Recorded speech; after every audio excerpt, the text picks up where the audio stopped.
الحمدللہ رب العالمین والصلاة والسلام علی سید الانبیاء والمرسلین اما بعد فاعوذ باللہ من الشیطان الرجیم بسم اللہ الرحمن الرحیم۔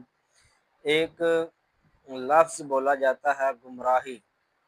گمراہی کیا ہے اور گمراہ کسے کہتے ہیں؟ جو ضروریات مذہب اہل سنت میں سے کسی چیز کا انکار کرے وہ گمراہ ہے۔ یعنی گمراہی یہ ہے کہ مذہب اہل سنت و جماعت کی جو ضروریات ہیں ان ضروریات میں سے کسی کا انکار کرنا یہ گمراہی ہے۔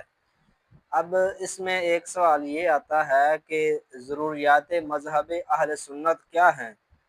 تو بھائی ضروریات مذہب اہل سنت یہ ہیں کہ قبر میں عذاب و ثواب کا جو ہے انکار کرنا، تقدیر کا انکار کرنا اور کرامات اولیاء کا انکار کرنا، حضرت علی المرتضیٰ کرم اللہ تعالی وجہہ الکریم کو شیخین کریمین سے افضل جاننا اور یزید پلید کو فاسق و فاجر نہ جاننا، اور اسی طرح بہت ساری ہیں جو ضروریات مذہب اہل سنت ہیں۔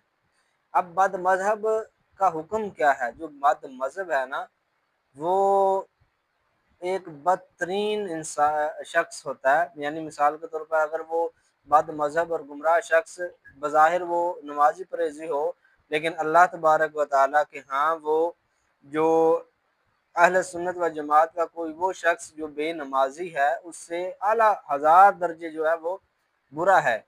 اور بد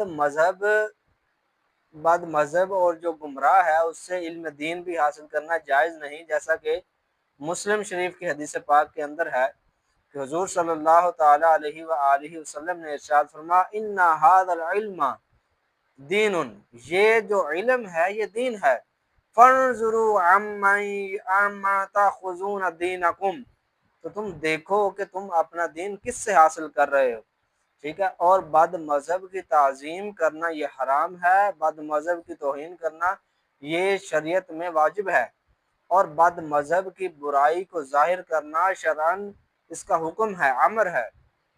حضور صلی اللہ تعالیٰ علیہ وآلہ وسلم نے ارشاد فرمایا من وقر صاحب بدعت، جو کسی بد مذہب کی توقیر کرے، اس کی عزت کرے، فقد اعان علی ہدم الاسلام، تو اس نے دین اسلام کو ڈھانے میں اس کی مدد کی۔